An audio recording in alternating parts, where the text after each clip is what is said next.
Medineli bir sahaban enesi ayrılıptır. Sa'd ibn Ubada. Ya Resulullah, enem ayrılı, men näme sogap iş edeyin, eneme sogap barıp dursun deyiptir.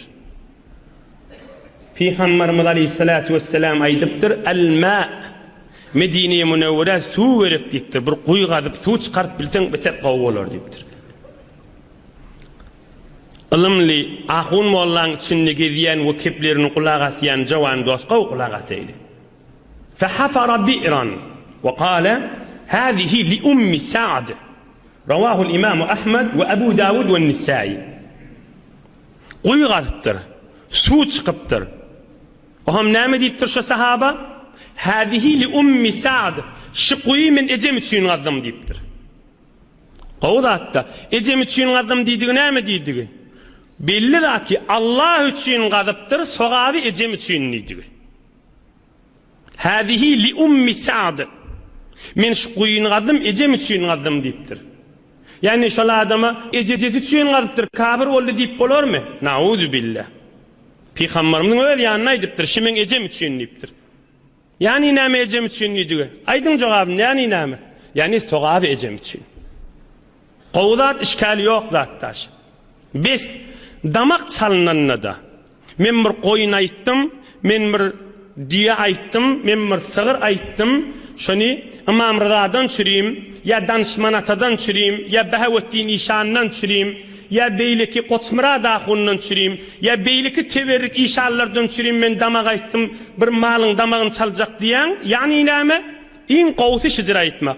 Allah'ın razıyçılığı için men şun sogabını İmam Rıza bahşetdiýän. Men şun sogabını danışmana tak bahşetmeden çürüyüm damak çalýan. Men şun sogabını tekebaba bahşetmeden çürüyüm damak çalýan. Asıl İslamiyet, asıl tüz Hanafi mezhebin berýän aýratçy. Biz damak çalanda Allah için çalın ya, Hudaýyň razıyçylygy, oşa çalınanlardyň sogabını näme etmeli? Hazreti Ali radıyallahu anh qurbanlıkta bir wagt bir qoş damak çalıptır. Ve özü aytıptır, Ebu Davud rivayet etdi. Men şunu Resulullah'ın tarafından çalyan deyiptir. Bana da aytdı deyiptir. Men dünyeden geçemde men tarafından qoş damak çalıyıp aytdı deyiptir. Men tarafından da damak çala. Ayrılan adamın tarafından damak çalamalı.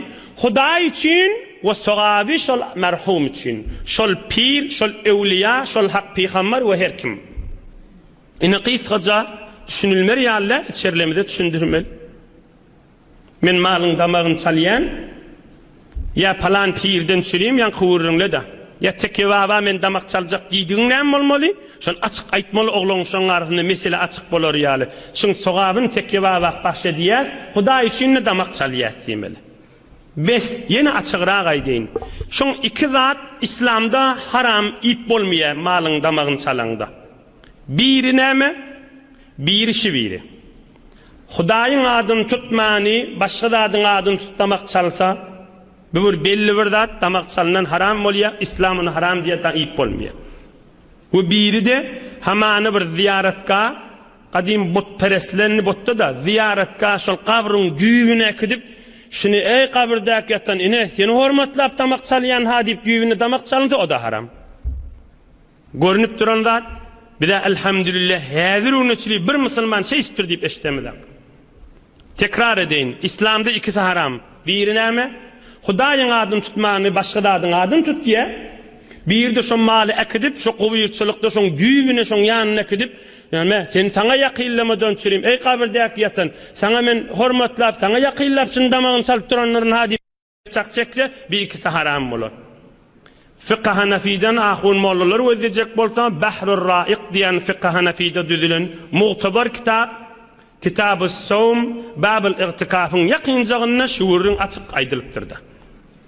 Inhe biz bitin şmahal musulmanlaryň arasynda bolýar, men danışmana ta damak çaljak, İmam Rıza damak çaljak, tekýawa damak çaljak, haram diýip bolmaz bulara.